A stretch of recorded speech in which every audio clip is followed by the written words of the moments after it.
আসসালামু আলাইকুম শিক্ষার্থীরা সকলে ভালো আছো নিশ্চয়ই। এডুকেয়ার চুয়াডাঙ্গার পক্ষ থেকে সকলকে আইসিটি ক্লাসে স্বাগত জানাচ্ছি। আমাদের চ্যানেলে চ্যাপ্টার 4 এইচটিএমএল এর উপর ধারাবাহিক ক্লাস চলছে। আশা করি তোমরা আগের ক্লাসগুলো দেখে নিয়েছো। আজকের আলোচ্য বিষয় হলো ফরম্যাটিং ট্যাগ। ওয়েব পেজের টেক্সটকে দৃষ্টিনন্দন করে উপস্থাপন করতে বিভিন্ন রকম ফরম্যাটিং ট্যাগ ইউজ করা হয়। আজকে আমরা দুটো ফরম্যাটিং ট্যাগ নিয়ে আলোচনা করব। তারা হলো বোল্ড ট্যাগ ও স্ট্রং ট্যাগ। এই দুটি ট্যাগের মধ্যে কিছু মিল আছে, আবার কিছু অমিলও আছে। মিল হলো এরা দুজনেই লেখাকে মোটা দেখায় এরকম, আর এদের অমিলটা ধরা পড়ে সার্চ করার সময়।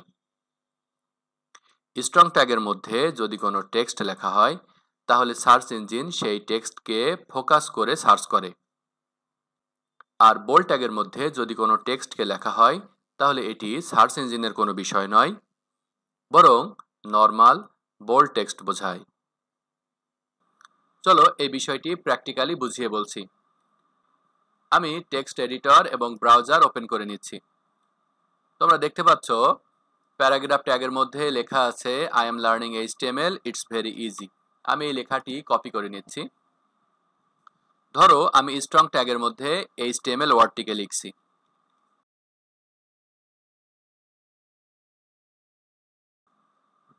আর বোল্ড ট্যাগের মধ্যে ইজি ওয়ার্ডটিকে লিখছি।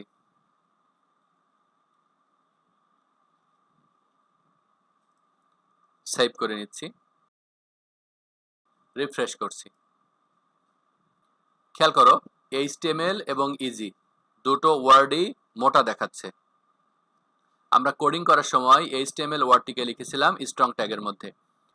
এখন কেউ যদি এইচটিএমএল লিখে সার্চ করে তাহলে সেই সার্চ ইঞ্জিন আমার এই আর্টিকেলের মধ্যে এইচটিএমএল ওয়ার্ডটিকে পাবে এবং এই আর্টিকেলটিকে সার্চ ইঞ্জিনে শো করবে। কিন্তু কেউ যদি ইজি ওয়ার্ডটিকে লিখে সার্চ করে তাহলে ব্রাউজার কিন্তু আমার এই আর্টিকেলটিকে শো করবে না। আশা করি বুঝতে পেরেছো। আজকের ক্লাসটি ধৈর্য ধরে দেখার জন্য সকলকে ধন্যবাদ। আসসালামু আলাইকুম।